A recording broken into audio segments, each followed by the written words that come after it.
Στο σημερινό επεισόδιο θα συνεχίσουμε με το θέμα του Ευρωπαϊκού Δικαστηρίου.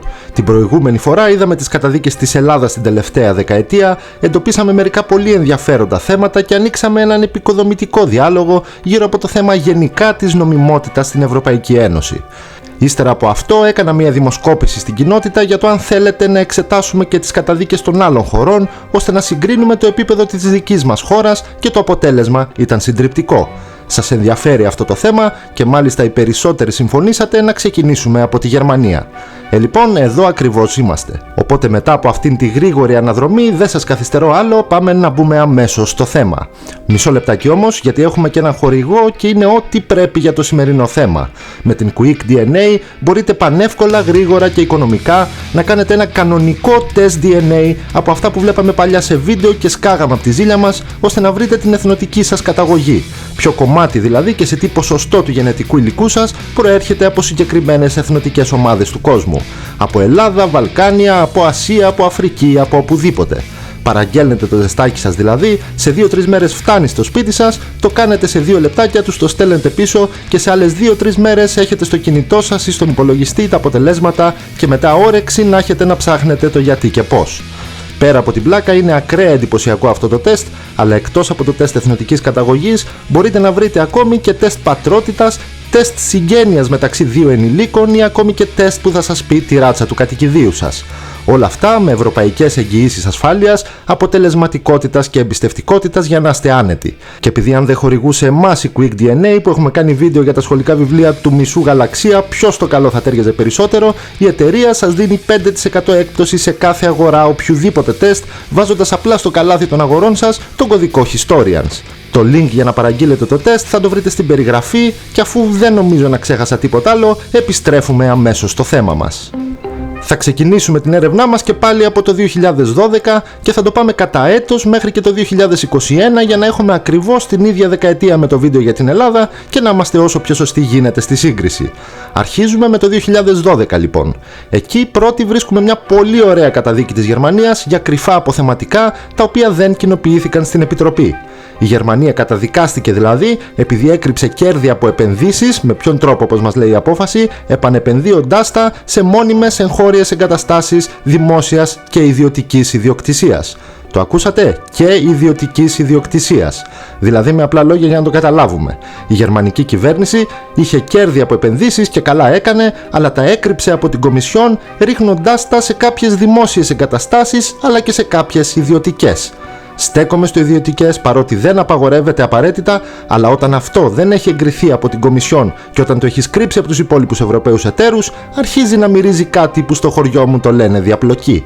Το ίδιο έτος η Γερμανία είχε 1-2 ακόμη δευτερεύουσες καταδίκες και αναφέρω ενδεικτικά μια καταδίκη για διάκριση επειδή η πρόωρη αναπηρική σύνταξη σε εργαζόμενους ήταν μικρότερη από την αντίστοιχη μη αναπηρική πρόωρη σύνταξη.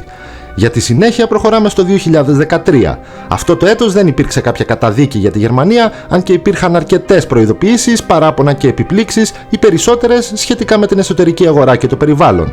Οπότε επειδή πάντα αναφέρω μόνο τις τελικές καταδίκες, προχωράμε παρακάτω.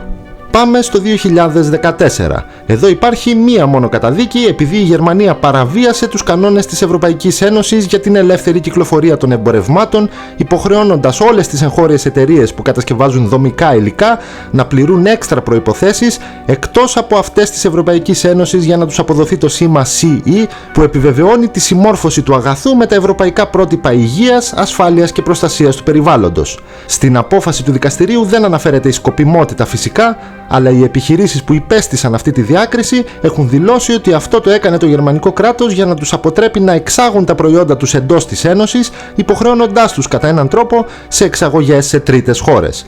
Ξαναλέω, αυτός είναι μόνο ισχυρισμός των εταιριών και όχι κάποια αλήθεια που μας κρύβουν, αλλά όπως και να το κάνουμε βγάζει κάποιο νόημα.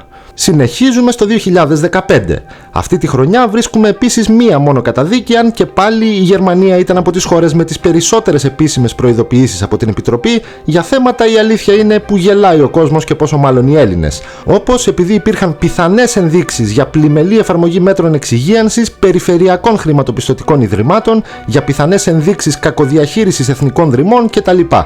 Τι να μας πούνε μας αυτά, τότε στην Ελλάδα δεν υπήρχε ούτε ένα υγιές χρηματοπιστωτικό ίδρυμα και από διαχείριση εθνικών δρυμών αφήστε το καλύτερα. Τέλος πάντων, η τελική καταδίκη της Γερμανίας ήταν λόγω πλημελούς εφαρμογής της οδηγίας για τα απόβλητα ηλεκτρικού και ηλεκτρονικού εξοπλισμού και μάλιστα αποφασίστηκε η επιβολή ημερήσιας χρηματικής ποινής ύψους 210.078 ευρώ. Προχωράμε στο 2016. Εδώ επίσης βρίσκουμε μία μόνο καταδίκη. Το Δικαστήριο της Ευρωπαϊκής Ένωσης έκρινε ότι η Γερμανία παρέλειψε να εκπληρώσει τις υποχρεώσεις της βάσει οδηγίας για την αγορά ειδών πυροτεχνίας, παραβιάζοντας τους κανόνες της Ευρωπαϊκής Ένωσης για την ελεύθερη κυκλοφορία των εμπορευμάτων, με ολόιδιο τρόπο, όπως είπαμε και πριν, υποχρεώνοντας τα προϊόντα να υπόκεινται σε εθνική διαδικασία προτού διατεθούν στην αγορά. Εξειδικευμένο θέμα, επομένως δεν θα σταθούμε παραπάνω, οπότε προχωράμε στο 2017. Εδώ βρίσκουμε μερικές καταδίκες και η πρώτη ήταν λόγω μη εκπλήρωσης των υποχρεώσεων της Γερμανίας βάσει της νομοθεσίας της Ευρωπαϊκής Ένωσης για την έγκριση τύπου οχήματος.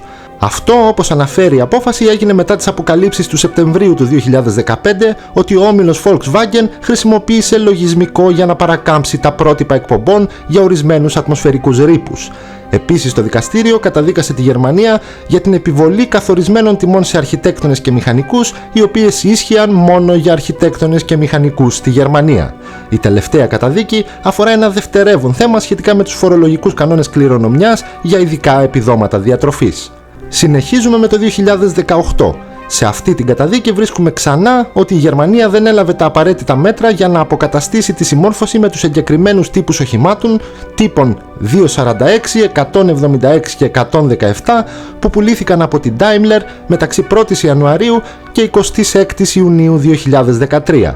Τα οχήματα δεν ήταν εφοδιασμένα με το ψυκτικό R1234YF που δηλώθηκε για αυτούς τους εγκεκριμένους τύπους, αλλά με διαφορετικό ψυκτικό υγρό με δυναμικό υπερθέρμανσης του πλανήτη άνω των 150 μονάδων. Στην ουσία δηλαδή, το δικαστήριο μας λέει απλά, λιτά και απέριτα ότι η Γερμανία εξαπάτησε κανονικότατα ολόκληρη την Ευρωπαϊκή Ένωση, μην πω και τον πλανήτη. Προχωράμε στο 2019, καθότι για το 2018 αυτή ήταν η μόνη καταδίκη, όπου πρώτη βρίσκουμε μία απόφαση που η Γερμανία καταδικάστηκε μαζί με την Ελλάδα, αν θυμάστε, επειδή δεν εξασφάλισε ισοδύναμη πρόσβαση σε διάφορες δομές για τους χρήστες με αναπηρία. Άλλη μία καταδίκη για αυτή τη χρονιά ήταν επειδή η Γερμανία απέτυχε να μεταφέρει στο εσωτερικό της δίκαιο την οδηγία της Ευρωπαϊκής Ένωσης για την προστασία των δεδομένων.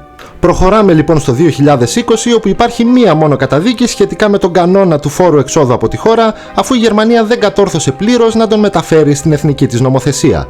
Υπάρχουν επίσης ορισμένες επίσημες προειδοποιήσεις από την Κομισιόν, που όπως και πριν δεν έχει νόημα να αναφέρω. Τέλος, πάμε στο 2021.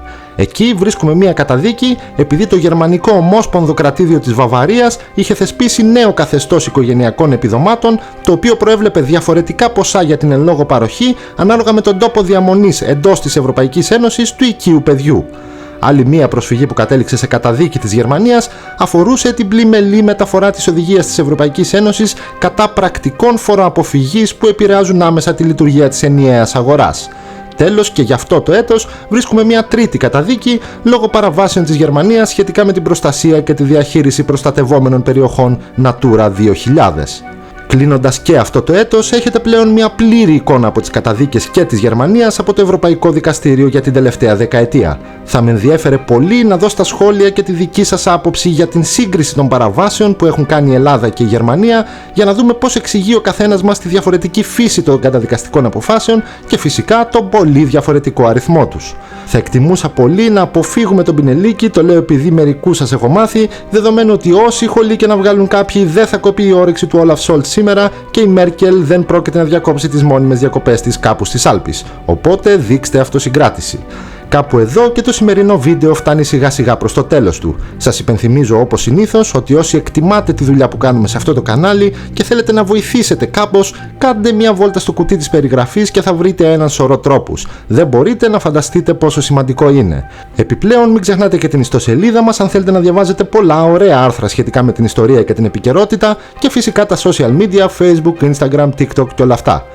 Αυτά λοιπόν για σήμερα, σας χαιρετώ και τα λέμε όπως πάντα στο επόμενο επεισόδιο.